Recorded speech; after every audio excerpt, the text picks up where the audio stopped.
think we're live. Sometimes it takes a second, but it should be now. Usually it's after like 4 seconds that it actually is the video. So this is it. Episode 17. I have my usual notes. My mom hasn't seen them, but I wanted to have her here. I don't know if this is going to be like a discussion between the two of us or if it's going to be her like adding on to my notes when I say things, but I've never done this with somebody else before, so this is different. Thanks. I'm Introduce honored yourself. To be here. I'm your mom. Nice to meet you. Just be yourself. Glad that you invited me on your show. Yeah, you sound like you're talking on a talk show. That's kind of what I feel like. Well, I really don't have much of an audience, at least right now. I don't know if more people are going to see this in the future, but you really don't have to feel like Not overwhelmed. The point. Okay, but really, just be yourself. Okay. Okay, so this one is called Parental Guidance, and it's about parenting, because that's been on my mind lately. For some reason, I keep having things pop up. Every week I just do this. I do whatever is on my mind and whatever keeps coming up the most. And then usually I have another thing that's on my mind a lot, and then I just work that into the main topic. So I've been thinking a lot about like what it means to be humbled instead of entitled this week. So I kind of worked that into the episode. I also don't know if I want to do like another series. What did the comment just say? Look at the comments. Somebody's saying something. Sorry. I like your conspiracy theories. I don't have any conspiracy theories. You'll have to elaborate on that. I don't know who you are. I like your name, Fancy Moon.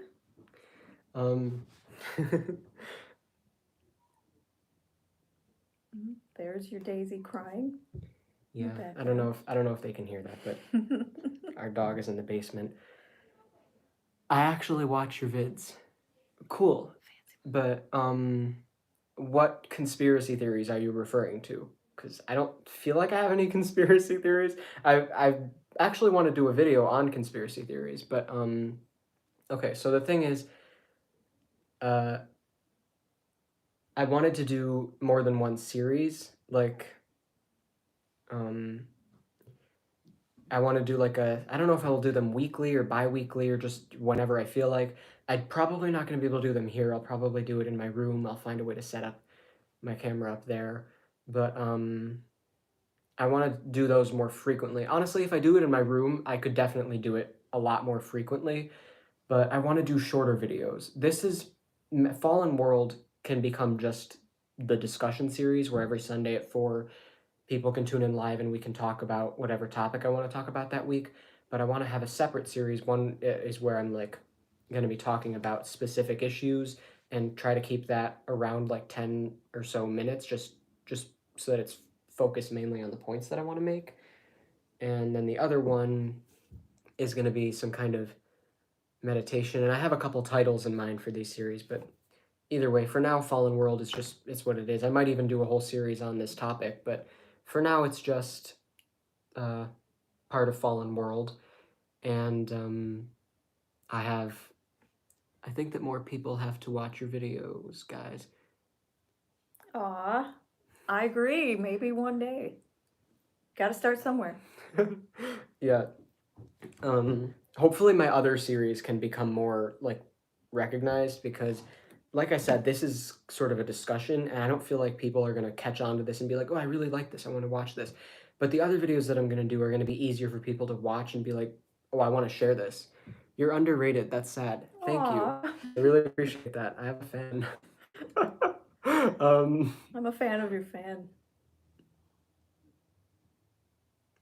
Anyway. Let's move on. Chapter 1 is called Helicopter Parenting. And okay, I always have 3 different chapters and 3 sentences written under each chapter. Like I said, I didn't go over any of this with my mom first, so she's just here to add anything that she wants to say. So some of these, the reason that I didn't go over it with her is because when I write these sentences, I know what they mean and I know what I want to say around it, but I just write it to sort of remind myself of what I want to say. And she wouldn't know what it means because I don't know, but she'll know once I start talking about it and then she can add. So the first thing that I have is, okay, I'm not even going to read that as it is because what I was thinking about, I wrote an Instagram post on this Can you pull it up on your phone, actually? I can't use my phone because that's what I'm recording this on, but, Oops. Yep. okay. It's this long thing. It'll be in the description after this is published, but, something that I wrote in here is a better translation of the first sentence that I have. Let me see if I can find it. Why don't you just read all of this? I'll read it. That'll just be easier. I don't want to read what I wrote because We're that feels weird. born knowing that there is nothing to be afraid of, but we also know that we can't survive on our own. We can't even feed ourselves, so we need at least one responsible adult who can take care of us until we're able to take care of ourselves. During that time, we have no choice but to trust that adult with our lives. So it's no surprise that we usually believe everything they tell us. When the adults we're supposed to trust teach us to be afraid and set standards for us to live up to, we lose sight of the truth we know from birth. We knew from birth. Our behavior. Hold on, wait. Okay. Somebody said I can't hear you guys. Is it that there's no sound, or are we just being too quiet? I've never had this problem before. Try turning up your volume. Make sure the problem is not on our end first. I might be too quiet. I've heard that before. I'll just talk louder. Okay. I haven't gotten any feedback yet, so I don't know. Our behavior becomes, I don't want to yell. No, don't yell. Just Our behavior becomes more reactionary and less authentic. Whoops. We're not able to just relax in life and enjoy the beauty of being loving. We're too busy trying to live up to the expectations of the adults we have to trust with our lives. Okay, guys, there is no sound. Oh. You know what? I can actually tune in on your YouTube account, and there we are. Oh, see? That guy says he can hear. There is sound. So the problem is on your creepy. end, because we have sound. Uh-oh. So whoever doesn't hear anything, turn your volume up or make Check sure. your ringer. Yeah, there's. Okay, that's a relief. So keep reading. Sounds like something I would do. Yeah. Okay. Wait a minute. When our parents send us When our parents send us to school, the adults there become our caretakers for the day, and we have to also trust everything they say. But as we begin to hear conflicting information, we become less trusting and more skeptical. This is a confusing state to be in now, unsure of who can be trusted. Usually we revert to trusting those who have been there for the longest or been the kindest, but sometimes even they can't earn back our trust. We never really grow out of this, and most people just grow up to be confused and paranoid adults who have kids of their own and keep the cycle going. But it's up to you to break the cycle. We need to get back to our roots and start trusting the truths we knew from birth. Our intuition. Learn to listen to your intuition so you don't have to worry about which other humans can be trusted. As a parent, the best thing you can do is leave your child with enough space to develop into their own person. Respect and listen to them. Make them feel safe and valued. Make sure that they know that you'd never lie to them, so they can tell you anything and come to you for advice. Listen to your instincts and your intuition. That's really all we can ever do. Start by humbling yourself and feeling like part of the universe, rather than a victim of the chaos that is life, or like the one who's in charge of maintaining order in life. You're not responsible for everything, and you're not a victim. We are one. That was the part. Okay, it was at the very end. Okay, so the first thing that I have written is that fear and control is not love, but don't be lazy either. And what that basically means is what I said at the end of that post. By the way, we have the same brain. Like when you said intuition and then you just read, that's exactly what I wrote. We just we're like exactly the same. Guess you know who raised you. Yeah. But okay, so but don't be lazy either. I feel like people when they're in fear instead of love, which is basically what that said is, that prevents you from just being relaxed and loving. Because think of how you were when you were immediately born. I don't know if some people come into the world and right away they're like, they come into horrible situations and they never get a moment to just be a kid. But some people at least make it to, like, 4 or 5 years old when they start going to school before they start losing sense of that. But if you remember a time in your life when you weren't afraid, when you were just a happy-go-lucky child, that's what it feels like to genuinely not be afraid and to trust this truth that we're born knowing that there's nothing to be afraid of. But the problem is that even though you're born knowing that, you also know that your survival depends on somebody who has to take care of you.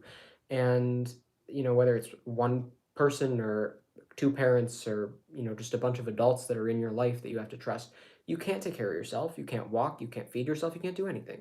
So you know this. You know that you have to depend on this person. So you're also going to trust what they tell you because your survival depends on them.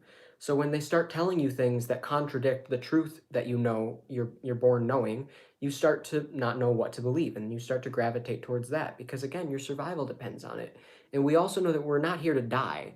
So the painting behind looks pretty nice. Yeah, it's an owl. My head's in the way. It's in all my other videos. So we used to have a snowman over there, but we moved it because it's not winter anymore. Looks like I have a nice little It's the owl second day ears. of spring, actually, at least where I am.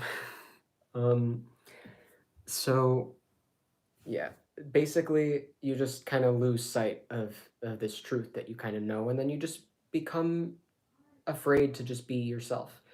And you don't usually think of it like that. But the reason that chapter 1 is called helicopter parenting, and we kind of went really, like, we're already 11 minutes into it and I haven't even started, but I'll try and speed things up.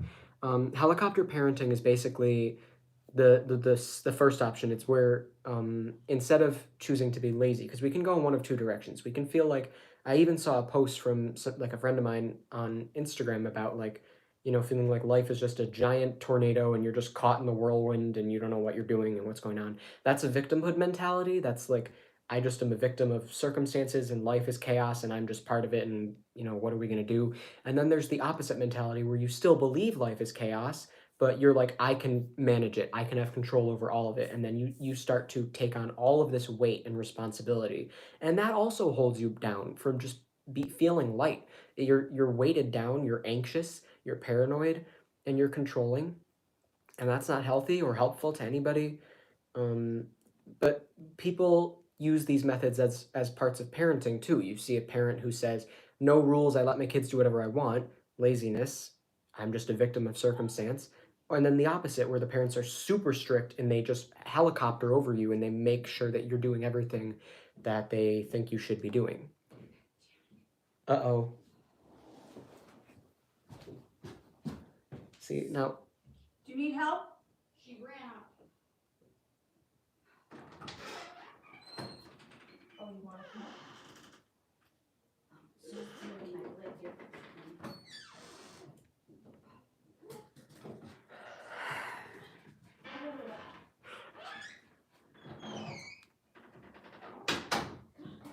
okay. Well, my dog just came up, so I'll just keep talking while they're over there doing that. So, yeah, basically, you shouldn't... Oh, hi! Hi, Daisy! Everybody's in here today. Yep. Okay. Do you want to show her to the camera? If you pick her up. I don't know if you can, though. Just a little squirrely thing. Yeah. Alright. Sorry, guys. For anybody watching live, I mean, if you're not watching live, you can just, like, I don't know, skip past this part, because I'm not going to edit it. But you can, like, double tap to go ahead 10 seconds or whatever device you're on. Just do whatever you want to do. You don't have to watch this. Okay, But she's just gonna go outside. it's like we're having a conversation, but I am literally talking to my phone. Okay. Yeah. Whew. I mean, yeah, basically. That's what I always wanted this to feel like, a discussion, but it never did, because I never have anybody watching live. Sorry. Okay, so, yeah, you shouldn't spoil your kids. You shouldn't just let your kid do whatever they want. And the reason for that is that they don't know what they want. Nobody really does. I mean, you could just give somebody exactly what they're asking for, and that doesn't necessarily mean that it's good for them. Your kid might like waffles, but if you give them waffles every day 3 times a day,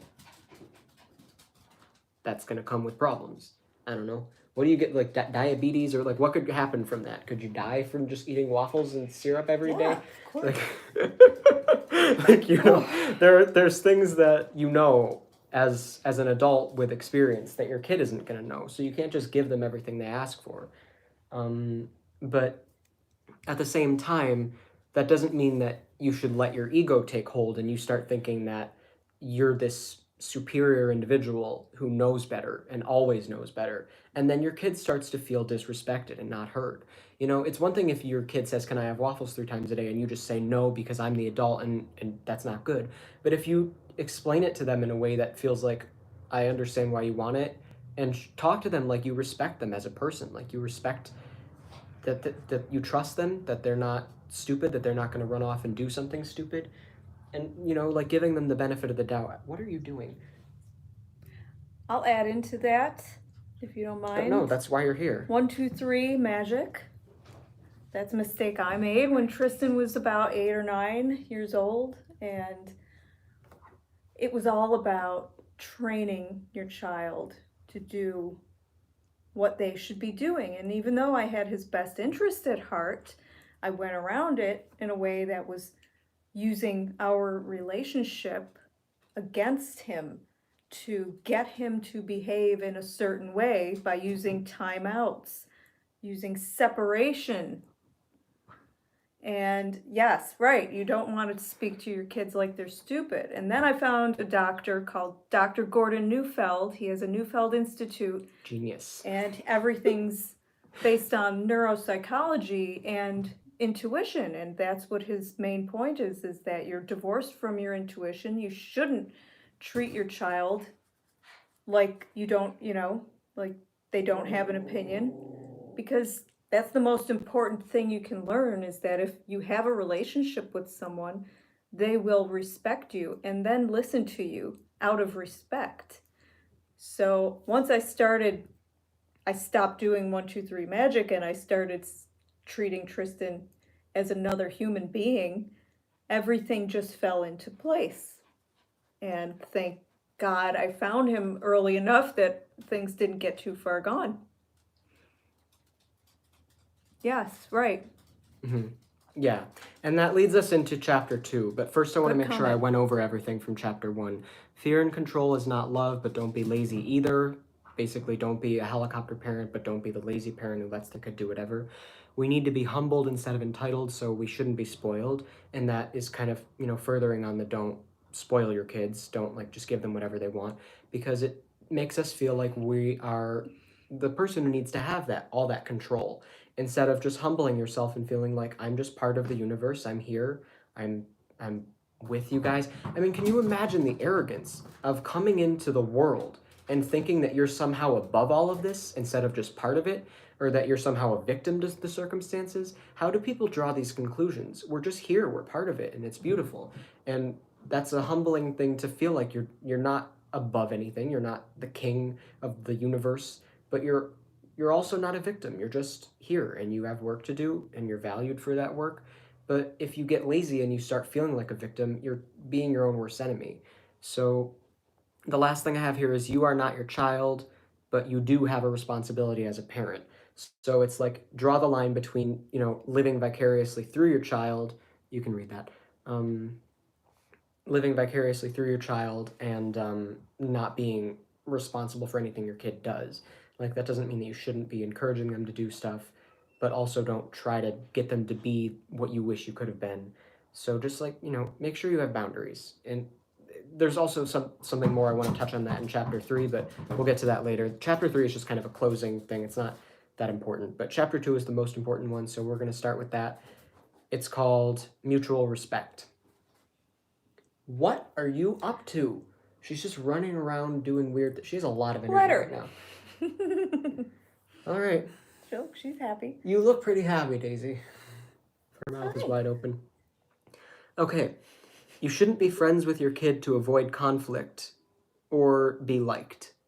I see a lot of people doing this. It's almost like your parent is a kid themselves, where they're just, I don't want to get into a fight. I don't want my kid to not like me. I don't want to have any kind of negative energy between us. I'll let the mom be the bad guy, and me, the dad, I'll, just, stay out of the way. And it's kind of that lazy parenting that I talked about in chapter 1, where it's like, that's like what people, when you say being friends with your kid, that's kind of what people's minds go to, where they're like, um,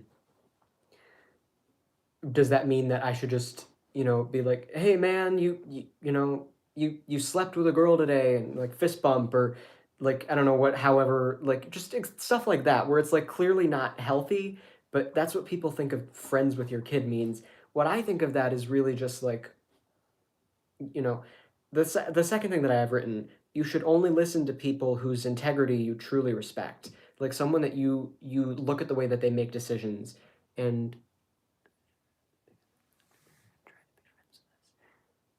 Oh, yeah. I know people who have parents, just like the, the the movie Mean worst Girls, parents. It's Amy like Poehler's they have no character. idea what they're doing. It's really sad. I'll let you girls drink as long as I'm here. Yeah, that's the Like, friend parent. That's the parent trying to be a cool mom, Like, yep.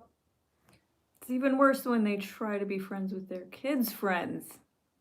I Yeah, think there those are a are lot of parents who little think that awkward. they're friends with their kids, and they say stuff like, The cool my mom. my kid is very close with me, and it's my only kid, and we're like, we're buddies, but then they still let the ego take hold, and they start going It's ahead more about the and parent and than trying it to, is the kid. yeah, it's not authentic. But the problem is that they have the language right. They know you should be friends with your kids. They just totally twist it into something ugly, and it's supposed to be something beautiful.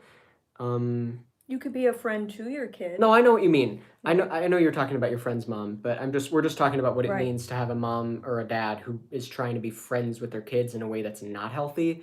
And I'm trying to talk about what it means to be friends with your I family think and any kind of it's more of a relationship. one-way It street, really it doesn't even have to be considered right? friends. It's just any kind of relationship that you have with another human being should meet these bare minimum requirements, and that can really look like a friendship in a lot Like of it ways. shouldn't be And it should reciprocal always, with your parent. You shouldn't expect your child to be your friend, but your child should expect you to be their friend. there you go. And like respect shouldn't be automatic either. You could come into the world and you have a parent who has absolutely no morals, no integrity, and just does not give a single shit about anything. They just, it's easy to just like, are you supposed to automatically respect that person just because, well, I brought you into the world? Okay, first of all, I didn't ask you to. Second of all, how what's the point you're trying to make? I have no respect for you now. But you're like, well, I'm your parent, so you should respect me. And it just doesn't. Yeah, show her to the camera. She was looking at me. There's my girl. I'm lonely. Aw, little Daisy. This is Tristan's adopted daughter. Yeah, I picked her out among her three or two siblings. There were three of them. The weird sisters. And I also named her. Yes, you love him. The weird sisters. Yeah, I Okay. picked the weirdest one. Yep. So, I could even use this as an example. When we first got her, Okay. I always was trying to do my best to treat her like a person and not just like a dog or an animal who doesn't know any better. But it's hard sometimes when you just like, how do you not get copyrighted on posting Lana's music? Oh. I should do a separate video on that because a lot of people don't know. I mean, it's the YouTube copyright system. When you upload somebody else's content, the content owner decides how that's handled. And what happens with the music that I upload is that the content owners decide that it can be on my channel, but they're going to monetize it. So everybody who watches it, it goes to them. It's as if it's on their own channel. So there, you'll see ads running on it, and then the money from those ads goes to the content owner. So I'm basically promoting their music for free. They're not even paying me to give them promotion. I know, like, one of my friends said that he discovered Lana because of my channel. So I'm promoting these people's music and they're gaining new fans because of me. And I'm doing it just because I feel like it. I just like uploading stuff. So I just do it in my free time. It's fun. Sometimes I upload something and it gets blocked right away. It's an automatic thing because it's set to get blocked. And there have been times where it was manually taken down, and I always feel that that was a mistake. but I couldn't fight it without going to a whole thing, and then I got a copyright strike on my channel for that. And that happened a couple times, but not at all recently, and it goes away after like 3 months, so it's not a big deal. Okay. It was a mistake every time. Just want to get that out of the way because you asked. But I'll do a separate video on it because I don't. People shouldn't have to watch this to learn that information because I have to leave comments on my videos talking about it, and Ow.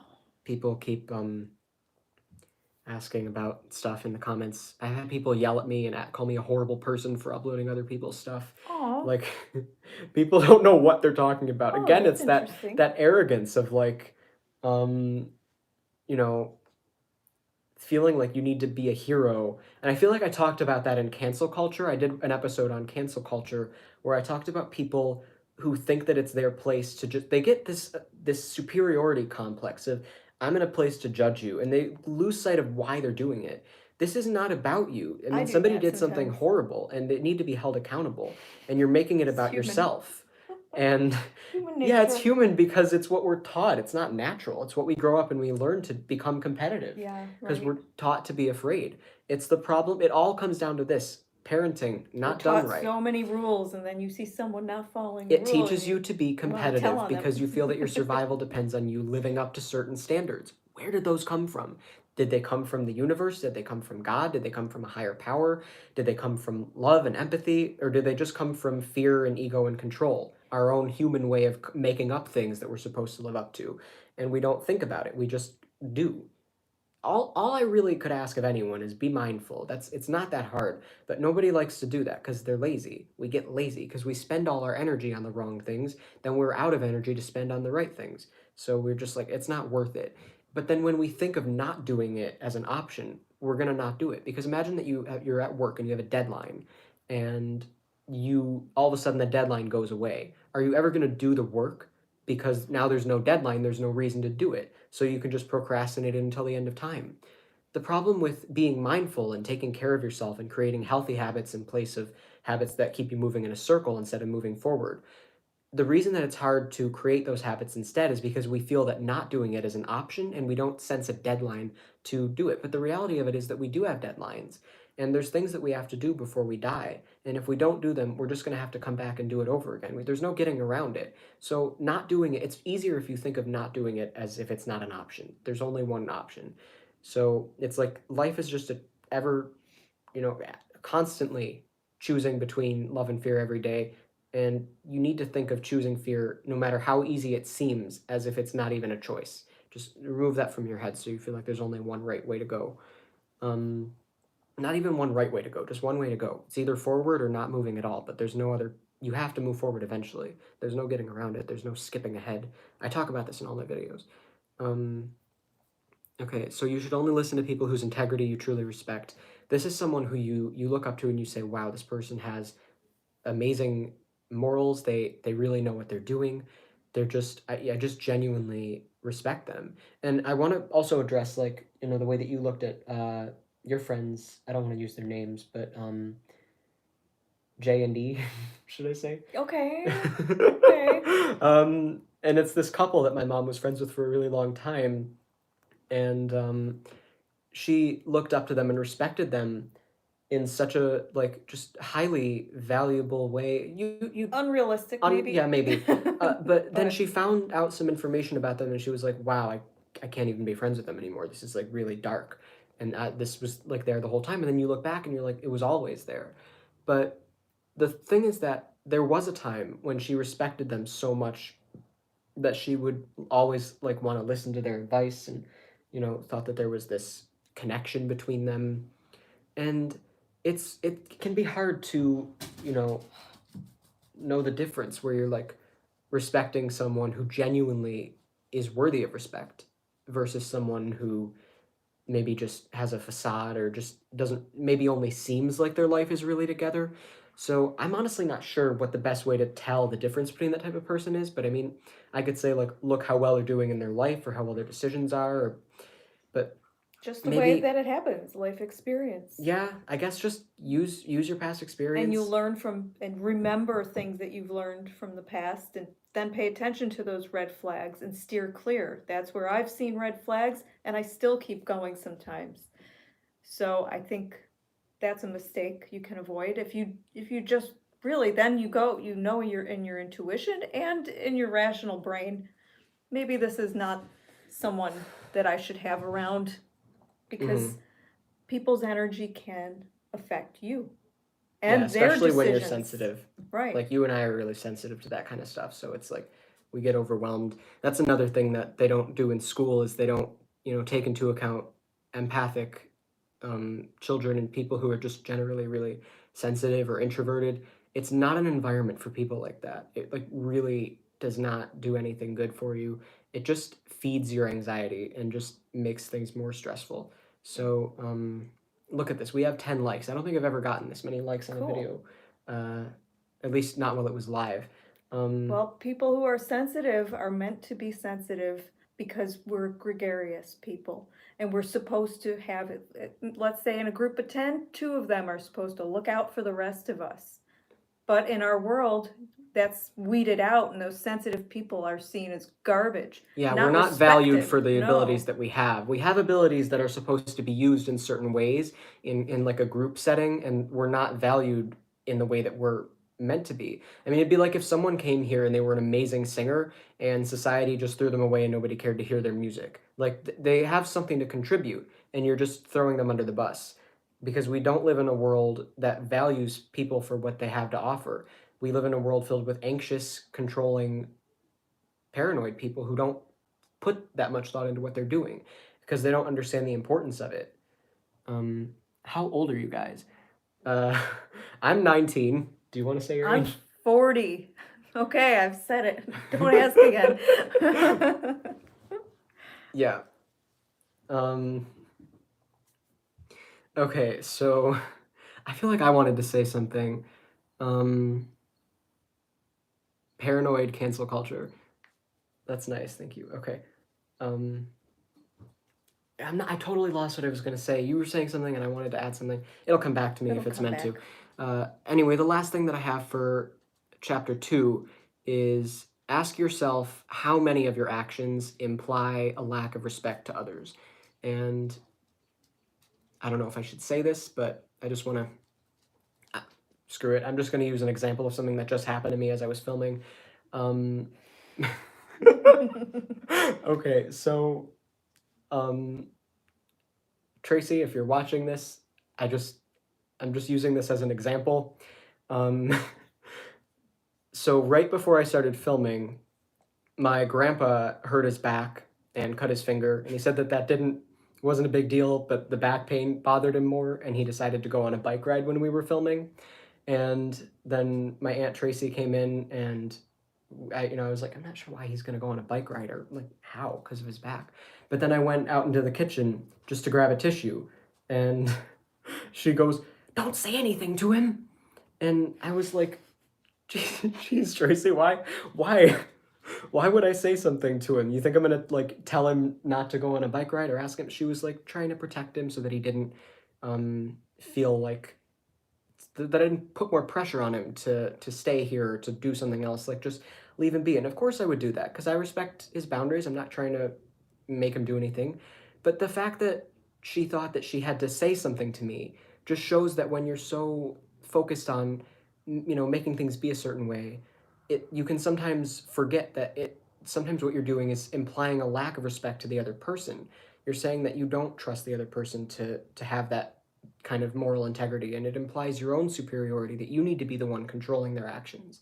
And I didn't want to say that to her in the moment because I just wanted to get to doing this and I didn't think I was going to bring this up, but it's important to talk about. And I feel like you're just kind of reacting like that. You don't think about, wait a minute, by me trying to have control of this situation and trying to protect my dad, I'm implying to my nephew that I don't think he would know to do that on his own. And that's kind of hurtful. So it's like, So you feel insulted. yeah. And it's like, can't you just trust that I know what I'm doing? I'm a 19-year-old, and what have I ever done to imply that I wouldn't know to do that, that you would know that better than I? And the answer is nothing. But the problem is that she didn't put that much thought into it. It was just sort of a reaction. It was just to be safe, just to be safe, just because I don't want to, I don't want to risk him doing something that makes things worse. And it's coming from this place of fear. And that's why it's always what I say, fear is not love. And they're polar opposites. They can't even exist in the same space at the same time. They're complete opposite emotions, like black and white. And that's I just think that's an interesting example because that like literally just happened. So you always try to ask yourself how many of your actions imply a lack of respect to someone else. And when you're raising your kid, I mean, even that one little example, I'm sure there are parents who do things like that on a much higher and less or let not less ignorable, but much higher and much more hurtful level of like, control, where their kids just feel like their parent does not trust or respect them on any level, and their parent thinks that they are superior and the kid is inferior, and the kid needs to just let the parent be the guide right up until the end, until they're dead. And a lot of parents even jokingly say, no, even when you're 30, I'm still going to be, you're still going to have to call me and stuff. And like uh just it's just sad, but you have to really be mindful of that because it doesn't help. I mean, it's like the 1, 2, 3 magic thing that really does not help. Putting your kid in timeout, and then school. I mean, even if you do a good enough job as a parent, if you still send your kid to public school, they're going to be exposed to all of this type of thing, all like on so many different ways and so many different levels, surrounded by adults who don't know what the hell they're doing, and kids who don't know what they're doing either. And it's because you need to socialize with other kids, and I don't understand why people think that that's a plus side to going to school. I might do a video on school next week. I'm not sure because that's a whole other topic.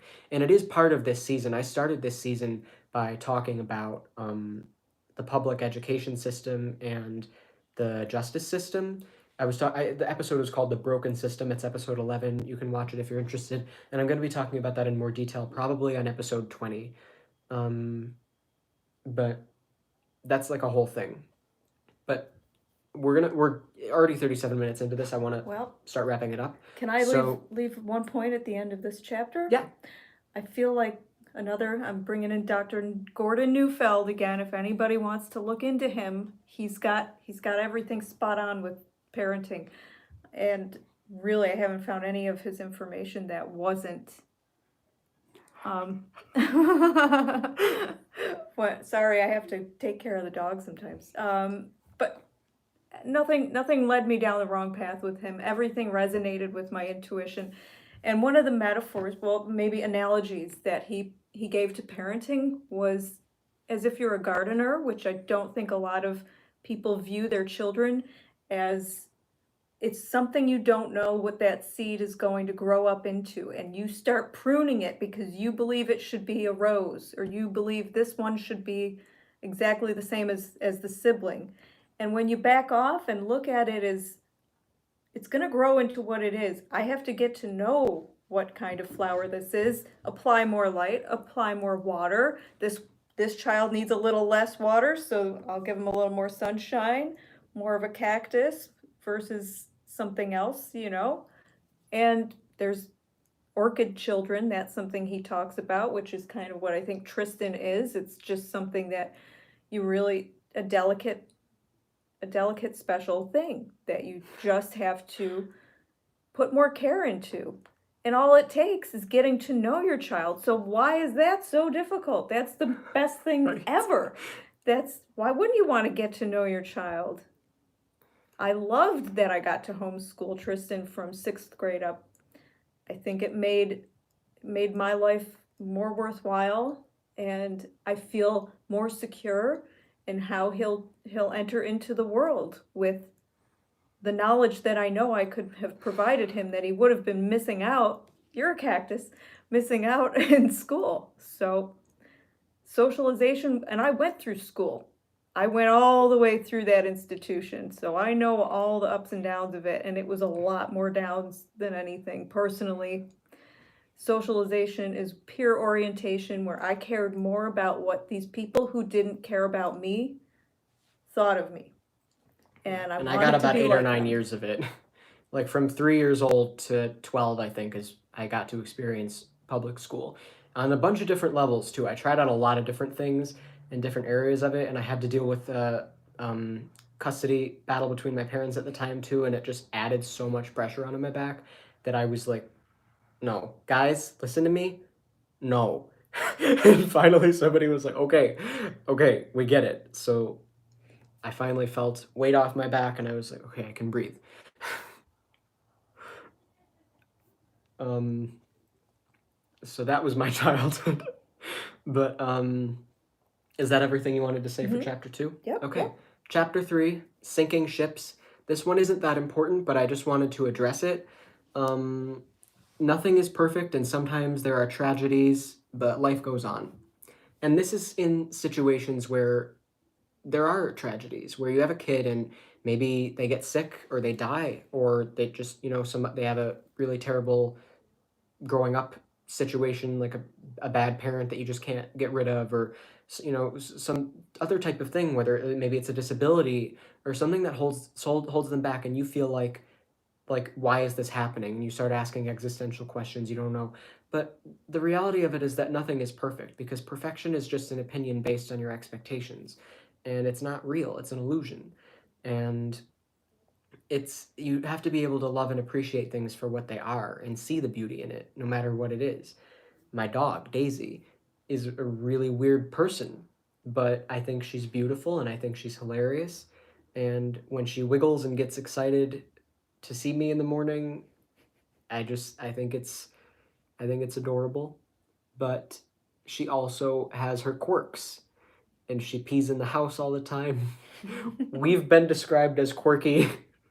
um, and you can look past someone's quirks and just think of them as part of what makes them special and unique, and And courageous to and not respect be them like for it. everybody else, Respect right? them for it, Yeah. instead of thinking of it as, why is this happening? Why does this person have Down syndrome, or why can't they walk, or why is my child sick and dying? Why does my child have a rare disorder where they're going to die after a year? Like, all these questions that we ask. Why did I have a miscarriage? I mean, honestly, for the actual reason of why people have miscarriages, a lot of the time what happens is that you're trying to have a kid, but you don't have any kids that signed up to have you as their parent on the other side. So lately a lot of kids have been really reluctant to come through because things are such a mess here right now. Kids are kind of like, I don't know if I want to come in right now. So you really can only have a kid if your kid wants to come through. And if you try to have a kid and you don't have any other kids, you're not going to be able to go through with the pregnancy. But you have to kind of just wait for the right timing. If you're supposed to have kids, maybe you're not supposed to, and you can adopt. Sometimes it's a sign you're supposed to take care of a kid that already is here and doesn't have anybody to take care of them. But like that's a reason for that, but that's, beside the point. The main point that I'm making is that there's always a reason for everything, but you know it doesn't have to be this big what's the point and turn it into a whole existential problem. Just life just goes on, so just go on with it, just work with it. Don't try so hard to overthink it. So the other two things I had written here: try to understand and work with your circumstances instead of control. um that's basically what I was just saying, right? Yep. And we are energy. Energy doesn't die, it only transforms. And that's also true. That's like, a lot. Sometimes when you just hear something, like a lot of people I think in this video were like, yeah, I love this. This is kind of what I always like. It's sort of like you always wanted it to be true. And then you hear it in the right way. Somebody puts it in a certain way, and you're like, now not only is it what I wanted to hear, but it actually scientifically makes sense. That's sort of like how you felt with Dr. Neufeld, right? Like he was saying Exactly. everything that you wanted to be true, that you always felt was accurate. Like every time that you were listening to these other books and rules about how to be a parent, you're like, something about this doesn't feel right, but it makes sense, so I have to do it. And then later you're like, this makes even more sense and it feels right. So that's what you really have to look for. That's like how I felt when I found Ivy Rivera. She just made everything make sense. She's actually a really good example if you want to, find somebody whose integrity you can respect and who you can just respect and look up to as a person. Look up to people like her, people who have that kind of mentality, because she's really smart and she has very good morals. Um, so yeah, energy doesn't die. You don't have to think of it when your child has an untimely death as they're leaving and this is a tragedy to you and you can't live without them. You're not your child. You're supposed to be able to live without them. You don't die when they die. Just as they don't die when you die. You'd throw yourself in front of a train to save your kid, I'm sure. but that, because you think that they're supposed to live on without you, and you tell yourself, well, that's natural because I'm older, so of course I'm gonna die before them, and then when my kid dies before me, that's unnatural. But sometimes even with life contracts, you can sign up to come in and make an impact at a young age and then die at a young age, and it's usually not even an accident. It's like, it was kind of set there. It's not that they committed suicide. It's just maybe they got hit by a car or something, and you just think of this as a tragedy, but you refuse to see the upside to it. Because the reality of it is that you can't change it. And if there is something that happened that you cannot change and it was completely out of your control, there's always going to be a positive way to look at it. Um, I mean, even something that was in your control, you can turn any crappy situation into something positive. You can turn lemons into lemonade. You can, convert something negative into something positive. We all have that ability to turn dark into light because we are light. That's where we came from. And that's why, when we first come here, we're not afraid. We're just looking to give out love and empathy and be respectful. And then we lose sight of that as we get older. But there's not a single person in the world who doesn't come here with that mentality from birth. And unfortunately, there are some people who don't even remember a time in their life when they didn't have that mentality because they just had so many bad things happen to them right from the get-go, which is really unfortunate, but it happens. And they still don't lose that ability. Like I said, like I always say, we always have the ability to choose between love and fear, and no matter your condition or circumstance, you're going to have that ability to make that decision. That never goes away. Um, and next week or the week after, I might do the video on schools next week. I'm not sure. I'm not sure what I'm doing next week, but either next week or the week after, I'm going to be doing a video with another guest, and I think that one will be like a Zoom conference. Um, and that one's going to be about disabilities. So we're going to be talking more in detail about people who are born with disabilities or people who are disabled at a later point in their life and just stuff like that. Because I brought that up in my cancel culture video, I think, when I was talking about Sia's movie, which has, focuses on a character with autism. And a lot of people have a lot of things to say about that it's really unhelpful and, holds us back from understanding and being empathetic. And again, it's sort of that mentality of not treating people with that respect. I honestly felt like the character in that movie was treated like a dog in a lot of ways. And it was not written well. But I believe that Sia had good intentions and people shouldn't be attacking her as if she's some evil monster. But that was part of cancel culture. And that's why I want to talk about disabilities in at some point this season. So whether it's 18 or 19, it's not going to be 20 because 20 is going to be the finale where I'm going to move on from this season and do something else next season, and like a different series of topics. But episode 18 or 19 will be the one featuring a guest. Her name is Raven. Um, and I'll introduce you to her on that day. So we did this for 48 minutes. That's about how long I've been doing it lately. It's actually short. I've done like 57-minute videos. So this is okay. This is a good length. Hopefully I don't know. I feel like Tracy's going to see this and she's going to, I don't know, like come try and apologize and it's going to be awkward and I'm going to be like, I wish I didn't bring that up, but I don't know. I always, That's like, your life. I don't know what to say when she tries to apologize to me because I'm like, I don't know. Well, while you're at it, hi from Turkey. I'm gonna throw my dad under the bus real quick. Today, I got a butter knife out of the drawer and it was covered in butter. What kind of person uses a butter knife and then sticks it back in the drawer? So there, now he's got to deal with that too. Go to my channels tab, click on my channel, and then scroll through the tabs up at the top where it says like home, videos, playlists, and go to channels, and then click on the papa, and you'll see a whole series of videos of my grandpa, and then maybe it'll make sense that he's the type of person to use butter, put the knife back in the drawer, and then have no idea that he did it. We think when he we might sent be him an a picture of alien. it, he said yuck, and he thought that was gross, and Who we're did like, that? you did it, and he was like, oh yeah, I guess I did, and he left butter on the fridge handle too. So why was the butter on his hands? How did that happen? He doesn't notice. He doesn't pay any attention to anything he does when he does it. He just leaves a trail.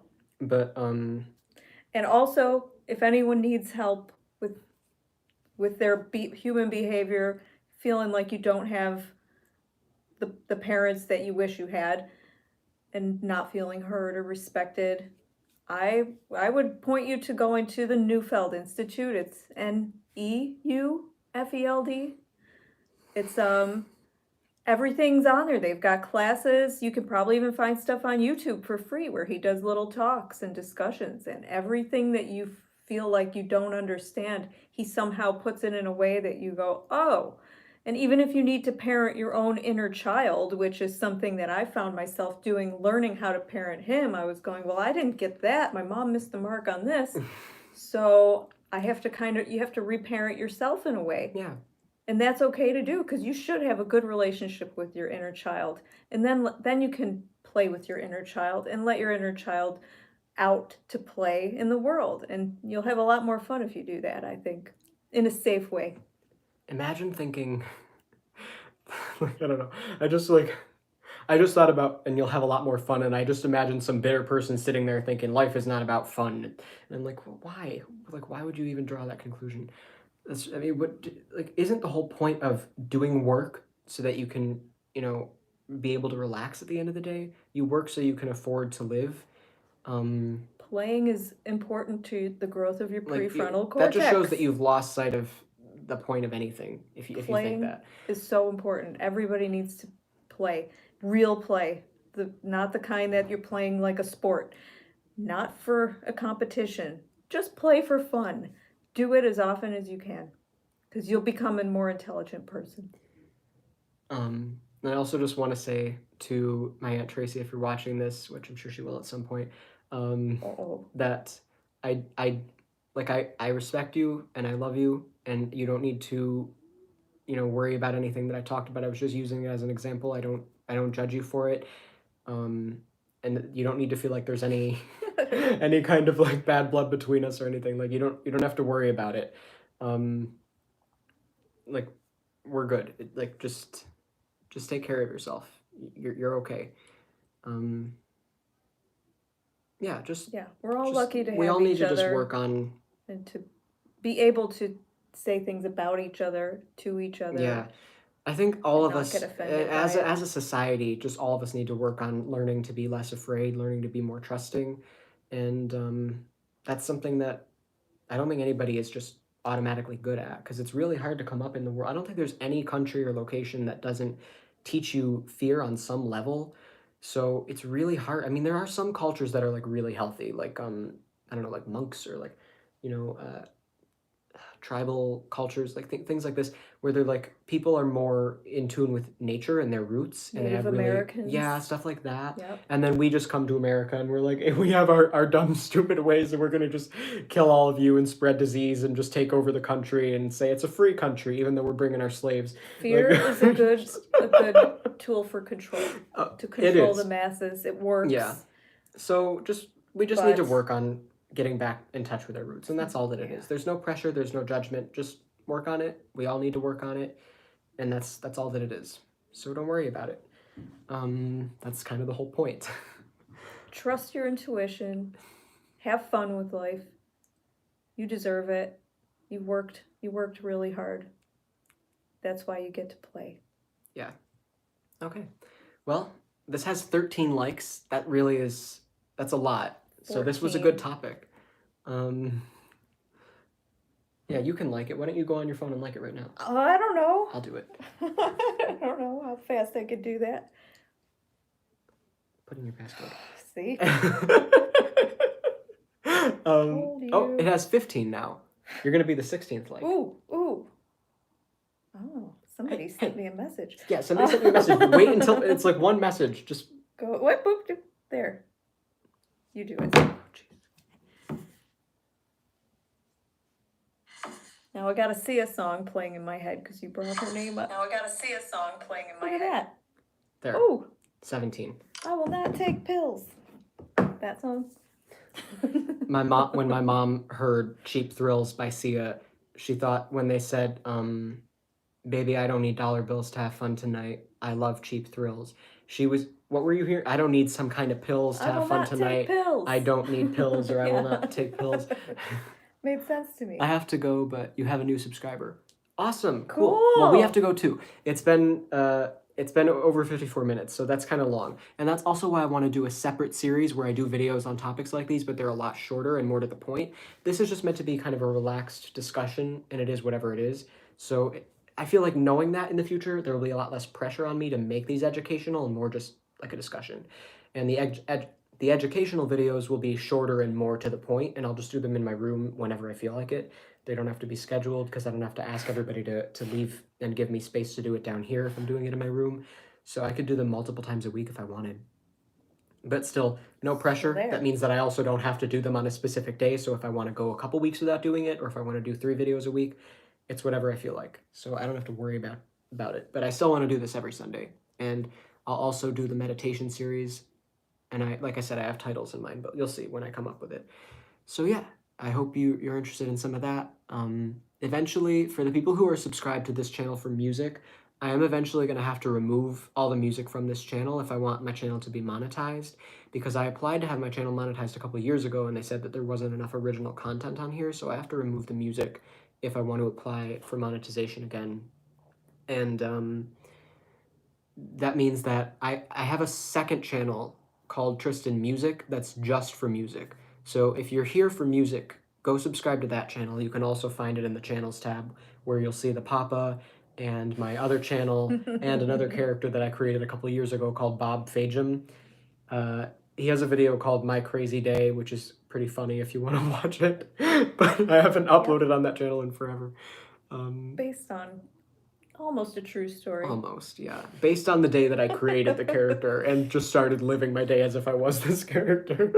It's really funny and weird. So yeah, thank you for watching. Hope to see you next week, and I hope you're interested in the other stuff that I'm going to do in my channels. Thanks for having me. Bye. I hope that you can join me on future episodes because I think people liked having you here. That's this is nice. easily my most liked video. Cool.